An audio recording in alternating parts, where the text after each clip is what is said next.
दोस्तों नमस्कार।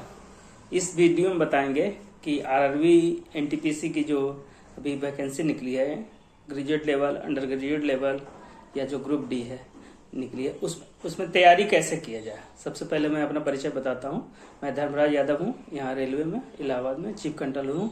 मेरा 2012 में जो आरआरबी एनटीपीसी ग्रेजुएट लेवल था 2012 उसमें ये ट्रैफिक अप्रेंटिस के रूप में सिलेक्शन हुआ था। पहले क्या था, टीएससीए की वैकेंसी आती थी 4200 ग्रेड का, उस समय एएसएम 2800 ग्रेड में स्टेशन मास्टर था होता था और टीएससीए ही 4200 ग्रेड में आते थे ग्रेजुएट लेवल में। तो उसमें टीएससीए में 2012 में मेरा टीए में हुआ था, ये टीए मिला था 2012 में सिलेक्शन। हालांकि 2015 में भी मेरा रिजल्ट हुआ था, उसमें उसके बाद मेंस नहीं दिए। और उससे पहले भी मेरा स्टेशन मास्टर में भी ये आरआरबी इलाहाबाद द्वारा हुआ था, जब अलग अलग पोस्ट आते थे बहाली, उसमें ज्वाइनिंग नहीं करने गया था। और उससे पहले भी और भी हुआ था कुछ 2-3, लगभग मेरा 7-8 एग्जाम में अपना रेलवे में मेरा हुआ, 7-8 एग्जाम मैंने रेलवे में निकाला था और कम से कम 3 पोस्ट रेलवे में फाइनल हुआ था मेरा। और बाकी एसएससी में भी दो बार मेंस हमने निकाला था, लेकिन उसमें मेरिट में नहीं आया था। तो एक छोटा सा हमने परिचय बताया और बाकी बताएंगे इस वीडियो में कि कैसे तैयारी की जाती है रेलवे में। खासकर रेलवे के बारे में हमारा ज्यादा एक्सपीरियंस, क्योंकि रेलवे में हमारा ज्यादा रिजल्ट हुआ है। तो रेलवे में कैसे तैयारी की जाती है उसके बारे में इस वीडियो में बताएंगे। सबसे पहले भी कोई भी पोस्ट की तैयारी करते हैं तो सबसे पहले उसका पैटर्न क्या होता है वो आपको जानना जरूरी है। पैटर्न, उसके बाद उसका सिलेबस, तब उसके बाद रणनीति बनाइए कि हम कैसे कैसे उसकी तैयारी कर जाते हैं। तो अब एनटीपीसी ग्रेजुएट लेवल के बारे में बताते हैं। तो इसमें क्या है कि ये 30 क्वेश्चन इसमें मैथ के हैं और ये पीटी में, ये सीबीटी 1 में है 30 क्वेश्चन मैथ के, 30 क्वेश्चन जनरल इंटेलिजेंस रीजनिंग के और 40 क्वेश्चन जीके के हैं। तो रेलवे में आप जब तैयारी करना है तो सबसे पहले आपका ये सीबीटी 1 के लिए है, तो आपको मैथ रीजनिंग पे कमांड सबसे ज्यादा करना पड़ेगा, क्योंकि मैथ रीजनिंग ऐसा सब्जेक्ट है जिसमें आपको, हालांकि जीके में भी आपको अच्छा करना है, मैथ रीजनिंग पे पहले कमांड करना है आपको।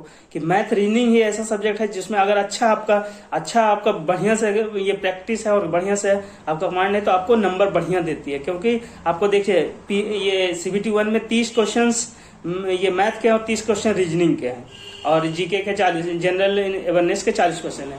तो आप पीटी में 30 क्वेश्चन मैथ और 30 क्वेश्चन रीजनिंग में 30 से 60 में आप 50+ नंबर आप बढ़िया से तैयारी करेगा तो 50+ नंबर आपका आ जाएगा। और जीके में भी आप बढ़िया करेंगे तो 30 नंबर आ ही जाएगा। तो मतलब 80 नंबर आपके, अगर 80 नंबर लाते हैं तो आपका तो हो ही जाएगा रिजल्ट। तो 80 नंबर अगर ले आइएगा ये सीबीटी 1 में तो रिजल्ट तो पक्का हो ही जाएगा। तो अब इसमें बताएंगे कि क्या क्या रणनीति, कैसे कैसे तैयारी किया जाए। सबसे पहले जिनका ये अभी इनिशियल तैयारी कर रहे हैं जो, उनके लिए बताएंगे, और बाकी जो इनिशियल शुरू में तैयारी करना चाहते हैं उनके लिए बताएंगे। सबसे पहले मैथ के लिए क्या करना है। मैथ के लिए आपको आर.एस. अग्रवाल की एक अंगणित आती है, आर.एस. अग्रवाल की बुक आती है अंगणित का, तो उसको कम से कम 2 बार कम से कम बनाइए शुरू में। जिनको शुरू में अगर इनको, हालांकि जिनको अगर या तो कोई अपने ये कहीं कोर्स भी कर सकते हैं, कोई टीचर जो पढ़ाते हैं, लेकिन सेल्फ स्टडी सबसे अच्छा मानते हैं हम। आप आर.एस. वाल की मैथ आती है, हम लोग जब तैयारी करना शुरू किए थे तो वही मैथ कम से कम आर.एस. वाल का उसमें आता, अभी भी आता है, कम से कम 2 बार बनाए। तो आप आर.एस. वाल का मैथ कम से कम 2 बार उसको बना जाइए। तो उससे क्या होगा कि आपका बेसिक हर चैप्टर वाइज चैप्टर क्लियर हो जाएगा। आपका हर चैप्टर जो है ये क्लियर हो जाएगा। उसमें आर.एस. में हर तरह का मैथ दिया रहता है। जैसे आपको ये सब शुरू से ही सरलीकरण से लेकर एलसीएम, एचसीएफ और ये अनुपात समानुपात, काम, दूरी, समय, ये सब काम वाला, ये काम का जो ये आता है, जो रेलवे में जिस तरह के क्वेश्चन रहते हैं जो सब, तो उसमें आपका हर चैप्टर आपको क्लियर होते जाएगा। कम से कम मैथ को कम से कम 2 बार कम से कम आर.एस. वाल का मैथ बना दीजिए। और या तो कोई बहुत सारे क्या होते हैं टीचर से अगर पढ़ते हैं मैथ, तो यानी पहला है कि आप पूरा सब पहला है, कोई भी जैसे मैथ पढ़ेंगे तो पूरा आप हर चैप्टर को पहले कवर करिए, पूरा चैप्टर को बनाइए। 2 बार कम से कम बनाएंगे तो आपका प्रैक्टिस अच्छा हो जाएगा। तो ये मैथ बना लिए और उसके बाद ये क्वेश्चन आता है इसका, ये प्लेटफॉर्म का आता है, द प्लेटफॉर्म का, ये रुक्मिणी प्रकाशन का आता है। उसमें पूरा रेलवे का पूरा क्वेश्चन ये वॉल्यूम 1 वॉल्यूम 2 करके दिया है। तो उसमें रेलवे में जो क्वेश्चन पूरा पूछा जाता है वो दिया हुआ है। तो आप पूरा सबसे पहले तो आप जिनको शुरुआती तैयारी करना है तो सबसे पहले आर.एस. वाल का, जो भी आर.एस. वाल हो या तो और कोई दूसरी बुक आती है, या तो कोई अपना टीचर से पढ़ना चाहते हैं, तो पहले हर सब्जेक्ट यानी हर चैप्टर को आप बना जाइए, उसको पूरा बना जाएंगे और वो तो खूब, उसके बाद उससे आपका मैथ पूरा क्लियर हो जाएगा। और उसके बाद ये जो आता है, ये क्वेश्चन बैंक आता है रेलवे का, प्लेटफॉर्म का, रुक्मिणी प्रकाशन का, पूरा रेलवे में जो भी क्वेश्चन पूरा पूछा गया है मैथ का, वो बनाइएगा। तो उससे क्या होगा, आपका मैथ क्लियर हो जाएगा।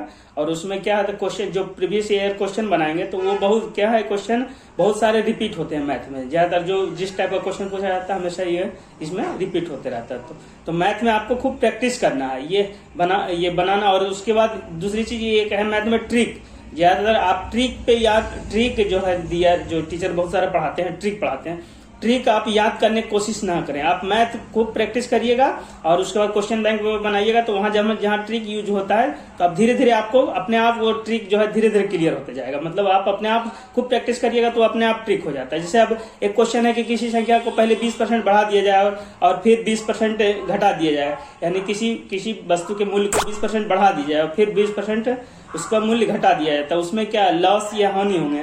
तो इसमें क्या है, आप ट्रिक खोजते रहिएगा। अगर आप अच्छा आपका बढ़िया प्रैक्टिस कर लेंगे तो सीधे 20% बढ़ाए मतलब 120, उसको 120 100 मान लेते हैं तो 120 हो जाता है, फिर 20% घटा दें 96, मतलब 4% लॉस होगा। तो इस टाइप का आप बनाइएगा तो खुद आपका खूब प्रैक्टिस होते, जब खूब प्रैक्टिस करिएगा तो धीरे धीरे अपने आप वो ट्रिक टाइप का आप शॉर्ट होते जाएगा बनाने का मेथड आपका। और बाकी छोटा मोटा जो बहुत सारा जो क्वेश्चन बैंक वगैरह में जो ट्रिक यूज होता है तो अपने आप धीरे धीरे ट्रिक कवर हो जाएगा। और शुरू में चाहिएगा हम कि हर चीजें में ट्रिक बैठाएं, तो वो नहीं, आपको प्रॉपर पहले बेसिक चीजें मैथ की ये क्लियर होनी चाहिए। आपको मैथ खूब पहले प्रैक्टिस कर लीजिए और बीच में जब प्रैक्टिस पूरा हो जाएगा तो अपने आप वो धीरे धीरे शॉर्ट हो जाएगा बनाने में। आपको फिर लगेगा कि अपने आप कोई चीज को पकड़ेंगे। और उसके बाद दूसरी चीज मैथ बनाने में एक और होता है, बहुत सारा में आप उसमें ऑप्शन से भी बना सकते हैं। अब होता है ना कि 5 अंकों की बड़ी से बड़ी संख्या जिसमें इतना भाग इससे भाग देने के बाद ये होता है ना, इस टाइप का क्वेश्चन आते हैं। तो आप उसमें ये ऑप्शन से भी उसको, बहुत सारे क्वेश्चन को ऑप्शन से भी आप उसमें बना सकते हैं, हल कर सकते हैं। तो ये क्या होता है, जब आपका पूरा प्रैक्टिस होगा तब। दूसरी चीज, जब मैथ बनाते हैं तो प्रैक्टिस करते हैं, तो ये चीज कभी मत करिएगा कि ये तो बन ही रहा है इसको छोड़ देते हैं। जितना प्रैक्टिस रहेगा उतना एग्जाम में आपको फायदा होगा। तो मैथ के लिए तो पहला है, मैथ के लिए आप आर एस सवाल का मैथ या तो और कुछ और अच्छा प्रकाशन किसी का आता है तो उसका मैथ पूरा हर चैप्टर वाइज चैप्टर क्लियर कर लीजिए। और वो क्वेश्चन बैंक जो आते हैं, इसका क्वेश्चन बैंक आता है, प्लेटफॉर्म का आता है, उसमें पूरा क्वेश्चन रेलवे का क्वेश्चन दिया हुआ है, तो वो प्लेटफॉर्म वाला ये रुक्मिणी प्रकाशन का वो कर लीजिए तो आपका मैथ क्लियर हो जाएगा। बस ये हुआ। अब रीजनिंग के लिए ज्यादातर जो रेलवे में जो क्वेश्चन पूछा गया है वही वो ज्यादा फायदेमंद है। फिर भी बेसिकली आपको जिनको शुरू से तैयारी करना है तो उसमें रीजनिंग का अरिहंत का आता है, या तो फिर इसका आर एस अग्रवाल का भी वर्बल नॉन वर्बल करके रीजनिंग आता है आर एस अग्रवाल का। तो जो इनिशियल जिनको तैयारी करना तो आर एस अग्रवाल का मैथ ये रीजनिंग कर लें। और उसके बाद फिर इसी का जो आता है ना, इसका प्लेटफॉर्म का रुक्मिणी प्रकाशन का, उसमें वॉल्यूम 1 वॉल्यूम 2 करके इसमें भी पूरा रीजनिंग जो रेलवे में रीजनिंग पूछा गया है वो यानी उसको आप कर ले आइए तो आपका रीजनिंग क्लियर हो गया। ये हो गया, मैथ बता ही दिया, रीजनिंग हो गया। अब ये रीजनिंग हो गया। और बाकी कितना टाइम देना है, तो मेरे अनुसार आपको कम से कम ढाई घंटे मैथ में और 1.5 घंटे यानी 4 घंटे आप मैथ रीजनिंग में दीजिए। आप मैथ रीजनिंग का पकड़ जितना अच्छा रहेगा मैथ रीजनिंग का पकड़, जीके तो आप जीके क्या है धीरे धीरे होगा। जीके शुरू में ही, और जीके शुरू में ही चाहेंगे कि पूरा जीके कमांड हो जाए तो नहीं, लेकिन मैथ रीजनिंग प्रैक्टिस करिएगा तो मैथ रीजनिंग को ज्यादा ये हो जाएगा रिजल्ट। मैथ रीजनिंग अच्छा कर लेंगे तो जीके क्या धीरे धीरे आपको जीके रेगुलर पढ़ते रहना है। तो ये अब बताएंगे अब जनरल अवेयरनेस के लिए आपको इसमें अब क्या क्या करना है जनरल के लिए। तो सबसे पहले जनरल अवेयरनेस के लिए आपको लुसेंट सामान्य ज्ञान आता है, लुसेंट सामान्य ज्ञान पूरा कर लीजिए।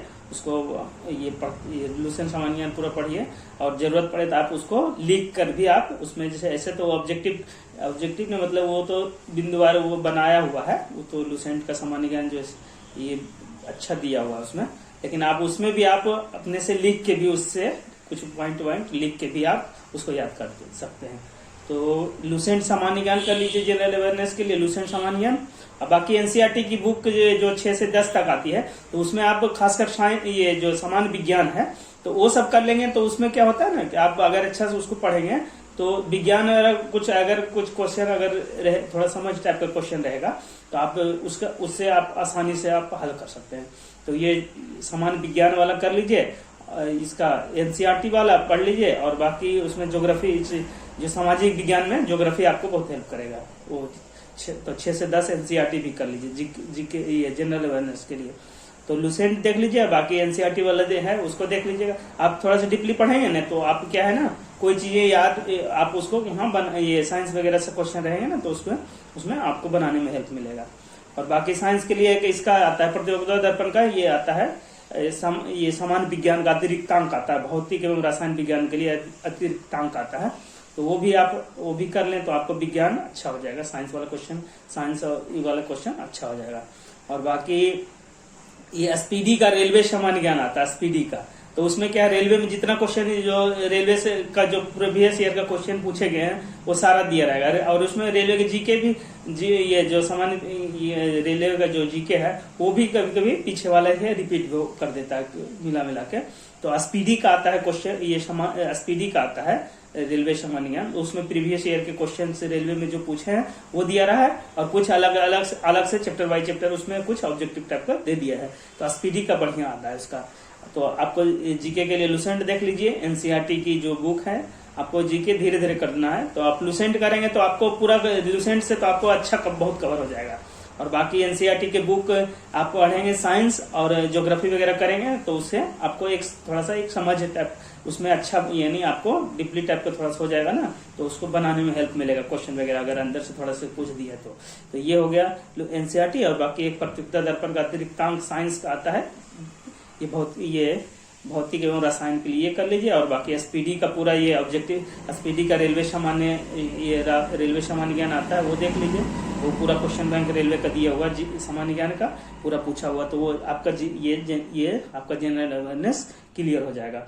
और बाकी हर महीने कोई एक मासिक पत्रिका हर महीना ले लीजिए, या तो फिर नेट से देख लीजिए ये उससे क्या होगा ना कि करंट अफेयर्स वगैरह आपका क्लियर होते चल जाएगा, जो मेन इवेंट वगैरह होते रहते हैं, और कहीं कौन सा world cup FIFA world cup वगैरह कहाँ, ये सब जो करंट अफेयर्स वगैरह, तो मासिक पत्रिका लेंगे ना तो उससे आपका करंट अफेयर्स क्लियर होते रहेगा। और प्लस जो एग्जाम वगैरह में क्वेश्चन पूछे जा रहे हैं कहीं, तो वो सब भी आपका, और उसमें मासिक पत्रिका में जो भी कहीं एग्जाम वगैरह होता है किसी पोस्ट का, तो उसका वो सब क्वेश्चन वगैरह कुछ दिया रहता है, तो वो सब आप हल करेंगे तो एक आइडिया मिलते रहेगा। तो ये आपका, और प्लस आपका करंट अफेयर्स हर महीने लेंगे आप मासिक पत्रिका, तो करंट अफेयर्स आपका सही यानी आपका क्लियर रहेगा। तो ये हो गया आपकी पूरी जो तैयारी हो गई। और जिनको लास्ट आप एक महीना जब एग्जाम से एक महीना बचा एग्जाम का, तो आप लास्ट एक महीना आप उसका ये जो क्वेश्चन बैंक का ये पूरा प्रॉपर जो एग्जाम में जो क्वेश्चन बैंक रहेंगे, जो प्रॉपर जैसे पूरा यूनिक का एक क्वेश्चन आता है, पूरा प्रैक्टिस ये क्वेश्चन बैंक आता है, उसमें जैसे हर एग्जाम पूछा हुआ जो रेलवे का एग्जाम है तो उसमें आप टाइमली बनाएंगे। जैसे अब 90 मिनट में आपको 90 मिनट में जैसे 90 मिनट टाइम है तो 90 मिनट में आपको ये या तो कोई टेस्ट सीरीज यहाँ जो कहीं कोई कंडक्ट करते हैं तो वहाँ आप लास्ट एक महीना आप ये टेस्ट सीरीज देंगे, या तो फिर आपको ये प्रैक्टिस सेट बनाएंगे, तो उससे आपको टाइमली बनाएंगे तो उससे आपको ये बने लगेगा कि हम 1.5 घंटा में कितना क्वेश्चन सोल्व करते हैं और कितना सही बना पा रहे हैं, कितना ये गलत कितना आ रहा है, तो उससे आपका एक कॉन्फिडेंस बढ़ेगा। और खासकर अगर कहीं टेस्ट सीरीज हो, ये कहीं कोई कोचिंग वगैरह कंडक्ट करवाते हैं ना टेस्ट सीरीज, तो उसमें अगर 500 लड़के वगैरह जाते हैं तो उसमें आप टेस्ट सीरीज देंगे तो उसमें भी आपको एक कॉन्फिडेंस मिलेगा कि 500 में हम क्या यानी क्या पोजीशन हमारा क्या रैंक है, और कितना कर पाते हैं, कितना सही कितना गलत। और प्लस उसमें आप जो बनाएंगे तो उसमें ये होगा कि हम यानी ये कैसा हम परफॉर्म करते हैं, तो उससे भी आपको धीरे धीरे आप अपने आप में इम्प्रूव करेंगे। और एग्जाम में क्या रहेगा कि एग्जाम में जो ज्यादा नेगेटिव, इसमें नेगेटिव रहता है 1/3, तो आपको क्वेश्चन को अगर जैसे खासकर ये जनरल जीके वगैरह में जिसमें आपको कुछ नहीं, जिसमें अगर आ रहा है कि नहीं है, इसमें कुछ नहीं आ रहा है तो उसको छोड़ दिया करिए। और जिसमें अगर 50% है कि इसमें हाँ हो सकता है ये है, तो उसमें ज्यादा रिस्क भी नहीं लेना चाहिए, और ऐसा भी ना हो कि पूरा से ये करें। तो मतलब आपको जिसमें लगेगा कि हाँ इसमें है 50-50 चांस, तो उसमें आप उस क्वेश्चन को आप अटेम्प्ट करिए, उसको बनाइए। और जिसमें जो पूरी तरह कुछ नहीं उसमें नहीं वो क्वेश्चन आ रहा है तो उसको छोड़ के 80% में। तो ये हुई आपको एक एनटीपीसी जो है एग्जाम आरआरबी के एग्जाम होने वाली है उसमें उसके बारे में हम आपको एक छोटा सा उसके बारे में आपको बताया। और बाकी अगर ये वीडियो आपको अच्छा लगे तो हमारे चैनल को लाइक करिए, सब्सक्राइब करिए। नमस्कार, जय हिंद।